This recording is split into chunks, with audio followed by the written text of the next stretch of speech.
Ah, le bonheur de se déplacer en montagne sans être déséquilibré par un sac énorme et surtout sans souffrir du poids qu'il représente. Est-ce que c'est une sensation qui vous parle? Randonnée léger, c'est partir un ou plusieurs jours avec sur le dos un poids qui ne dépasse pas quelques kilos. Il n'y a pas de règles établies, mais disons autour de 5 à 6 kilos sans compter l'eau et la nourriture, c'est déjà un bon début. Mais quand je discute avec des gens, on me dit souvent « oui, évidemment, ça fait envie de ne pas me trimballer avec un sac lourd, mais tu vois, moi je n'ai pas le budget pour randonner léger. » C'est ce qui m'a donné envie de faire cette vidéo. Je crois vraiment que ce n'est pas une question de budget. Oui, je sais, derrière votre écran, vous êtes dubitatif, mais restez jusqu'au bout et dites-moi si votre vision change ou pas à la fin. Randonnée léger, je crois vraiment que c'est plutôt une question d'état d'esprit et c'est ce que je vais tenter de partager avec vous ici, tout en vous donnant des clés pour réduire efficacement le poids de votre sac gratuitement. Vous connaissez le minimalisme, c'est un concept qui met l'accent sur la simplicité, la conscience et la qualité plutôt que sur la quantité et la possession d'objets matériels. Eh bien, la rando légère, c'est pour moi un concept similaire. Randonnée léger, c'est d'abord une philosophie. C'est l'idée d'emporter peu de choses tout en se sentant bien et libre à la fois. C'est donc un équilibre très personnel qui dépendra à chaque fois du type d'aventure et des conditions. Il n'y a pas de recette unique. On n'emporte pas le minimum pour se faire du mal et se mettre en danger.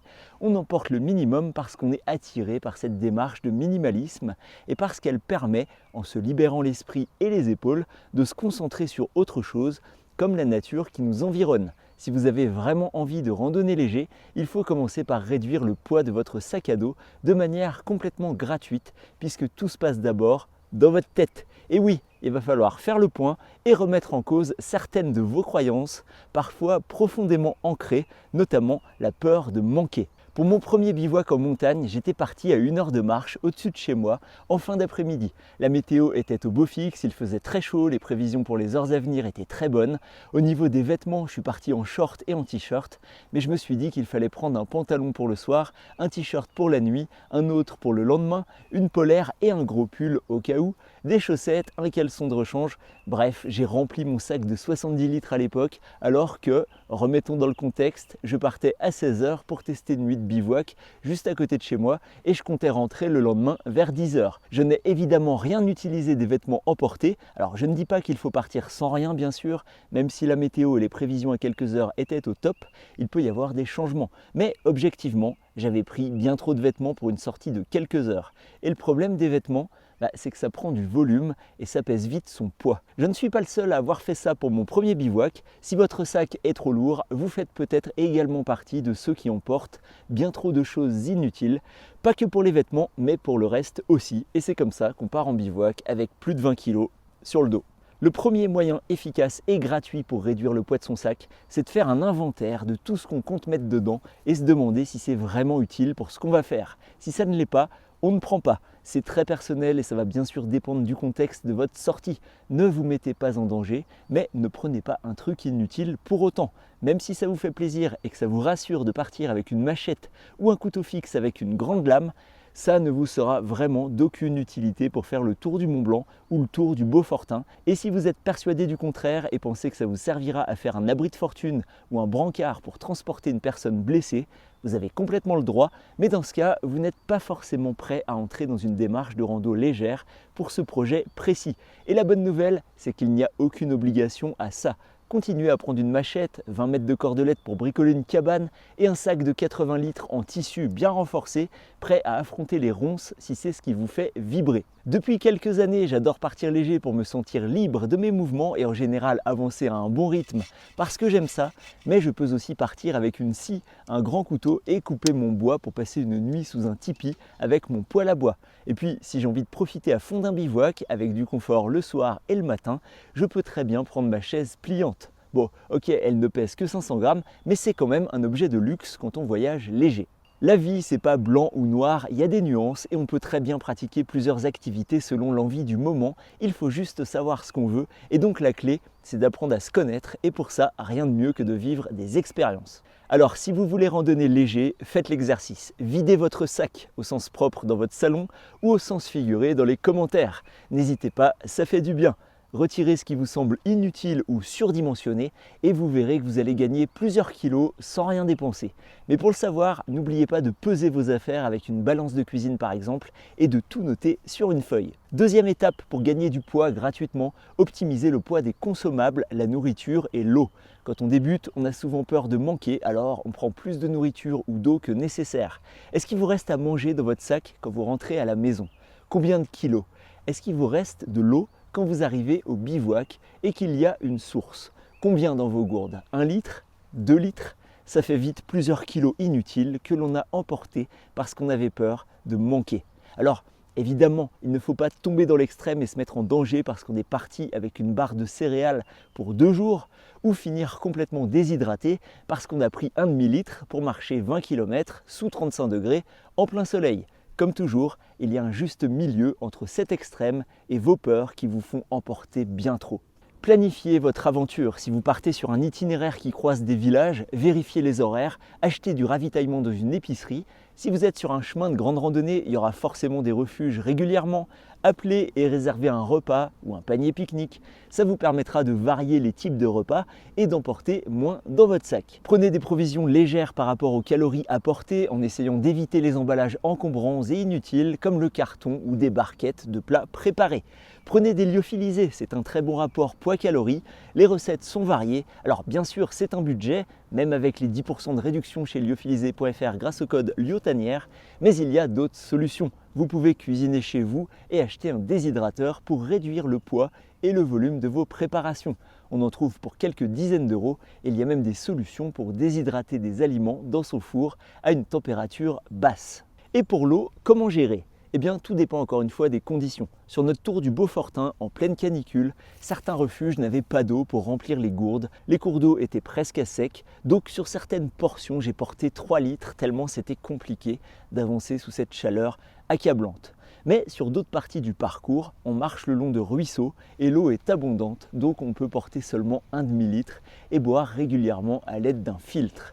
Le filtre, c'est super pratique, ça ne pèse que quelques dizaines de grammes, il en existe différentes sortes et pour vous aider à choisir, j'ai fait cette vidéo. Mais comment savoir si on va rencontrer des sources d'eau sur son parcours? Eh bien, il faut préparer tout ça avant. On peut demander aux gens qu'on croise en marchant, c'est ce que je fais souvent. Ça permet de s'adapter aux conditions du moment, savoir si une source coule bien, si le ruisseau est à sec ou pas. Mais l'idéal, c'est de repérer son tracé sur une carte. Ça permet de se préparer à ce qu'on va traverser, avoir une idée des sources référencées, voir si on est sur un versant avec potentiellement des ruisseaux ou des rivières. Et pour faire ça, j'utilise l'application Iphigénie qui est le partenaire de cette vidéo. C'est l'application de cartographie de référence. Il y a plein de fonds de cartes disponibles. Ici, j'ai choisi une carte de l'IGN. Le marqueur rouge, c'est ma position.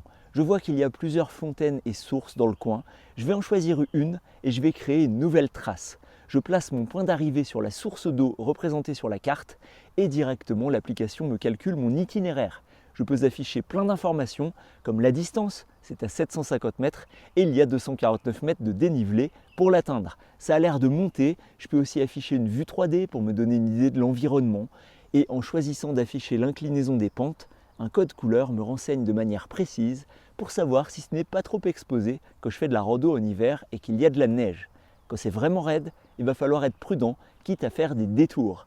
L'intérêt pour moi, c'est de pouvoir m'en servir à n'importe quel moment en rando, mais aussi de préparer tout ça à la maison sur un grand écran, car il existe une application pour ordinateur. Et pour compléter le tout, je peux visualiser la trace sur ma montre et suivre mon chemin en temps réel, sans risquer de me perdre, sans avoir à sortir le smartphone de la poche ou du sac. C'est vraiment un outil cartographique que j'apprécie pour sa puissance et le confort qu'il apporte lors de mes sorties. Bon alors, planifier pour emporter la bonne quantité de nourriture et d'eau, c'est bien, ça fait encore économiser du poids, mais que peut-on encore faire qui soit gratuit ou pas trop cher? Eh bien, plein de choses. On peut fabriquer soi-même ou faire de la récup et pas besoin d'être très bricoleur ou à l'aise avec une machine à coudre. Quand j'ai traversé les Alpes à pied, j'avais fabriqué mon bol pour manger ma semoule. Un bol de 15 grammes seulement, fait avec le bas d'une bouteille de lait en plastique alimentaire. J'avais fait une vidéo tuto que vous pouvez retrouver ici. Bon, soyez indulgents, c'était il y a presque 4 ans, ça remonte. Dans le même esprit, on peut récupérer des bouteilles d'eau. Pas besoin d'acheter des poches à eau, des flasques ou des gourdes en métal. Une bouteille d'eau, c'est très léger, c'est compatible avec le filtre Sawyer selon les bouteilles, par exemple celle de soda ou d'eau gazeuse, à tester, donc ça peut être une solution au début. Alors oui, je sais, il paraît que pour la santé, c'est pas terrible d'utiliser plusieurs fois des bouteilles d'eau avec le plastique, etc. Bon, ok, il faudrait voir réellement à quel point on se met en danger à remplir et boire plusieurs fois dans une bouteille d'eau qu'on va transporter dans la poche latérale de son sac à dos. Quand il pleut, n'utilisez pas de protection autour de votre sac à dos. C'est lourd, c'est pas pratique et votre sac finira de toute façon par être mouillé au niveau du haut des bretelles et du dos parce que la protection n'enveloppe pas le sac en entier, donc l'intérieur risquera d'être mouillé. Et si c'est le sac de couchage, c'est pas terrible. Alors utilisez plutôt un sac poubelle que vous mettrez en doublure dans votre sac et dans lequel vous glisserez vos affaires. Attention, choisissez bien car certains sacs poubelles ont un traitement chimique qui apporte une odeur pas terrible. Si vous avez quelques euros à mettre, il existe des sacs en inofume qui font la même chose mais qui sont peut-être un petit peu plus résistants. Pour les plus téméraires, vous pouvez fabriquer un réchaud à alcool dans une canette, quelques grammes seulement, facile à faire, très efficace, mais à utiliser avec précaution car un réchaud à alcool qui se renverse, je ne vous fais pas de dessin, mais ça peut être très dangereux. Personnellement, je n'ai pas opté pour cette solution. J'utilise plutôt mon petit réchaud en titane qui pèse 26 grammes, qui m'a coûté une dizaine d'euros à l'époque. Actuellement, comme les prix ont pas mal augmenté ces dernières années, on se rapproche plutôt des 20 euros, mais c'est la solution de la tranquillité à l'usage. Pour quelques euros de budget, vous pouvez acheter une bâche de bricolage et vous en servir comme un tarp. C'est un abri très simple qui utilise des bâtons pour lui donner sa forme, mais c'est très protecteur selon le montage. Si vous arrivez à faire quelques points à la machine à coudre, vous pouvez aussi acheter du cil nylon sur des sites spécialisés ou récupérer la toile d'une ancienne tente et ainsi vous coudre un tarp rectangulaire tout simple qui sera quand même un peu plus léger qu'une bâche de bricolage. Ce qui coûte cher quand on veut randonner léger, ce sont les erreurs que l'on fait dans le choix du matériel. Quand on débute, on se dit parfois qu'on va d'abord acheter du matériel premier prix dans une grande enseigne d'articles de sport. Souvent, on choisit sans s'y connaître vraiment. Bon, de toute façon, c'est pour voir si la pratique de la rando et du bivouac, ça nous plaît. Sauf que si ça nous plaît vraiment, on va se rendre compte que le sac premier prix, trop grand et trop lourd, c'était pas une bonne idée et on va vouloir acheter un autre sac. Alors, comment faire ? Renseignez-vous avant tout, documentez-vous, lisez des forums, discutez avec des pratiquants, regardez des vidéos de matériel sur YouTube, car bien souvent, le matériel vraiment léger ne se trouve pas dans les magasins, mais les vidéos permettent de se faire une idée. Alors imparfaite, c'est sûr, mais c'est toujours mieux qu'une photo sur un site. Essayez de faire de meilleurs choix du premier coup, mais c'est pas toujours facile, alors au pire, revendez ce qui ne convient pas. Il y a bien sûr Le Bon Coin ou Vinted, mais on trouve aussi plein de sites spécialisés. Et puis, à l'inverse, achetez d'occasion ce que les gens revendent pour plein de raisons. Mauvais choix, abandon de l'activité, changement de projet, etc.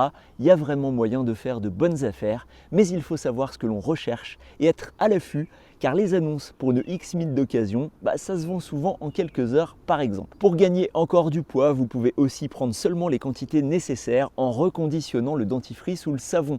Je mets ça dans des petits flacons en plastique et c'est très pratique. De la même manière, éliminez les housses de rangement individuelles et regroupez vos affaires par catégorie dans un grand sac étanche.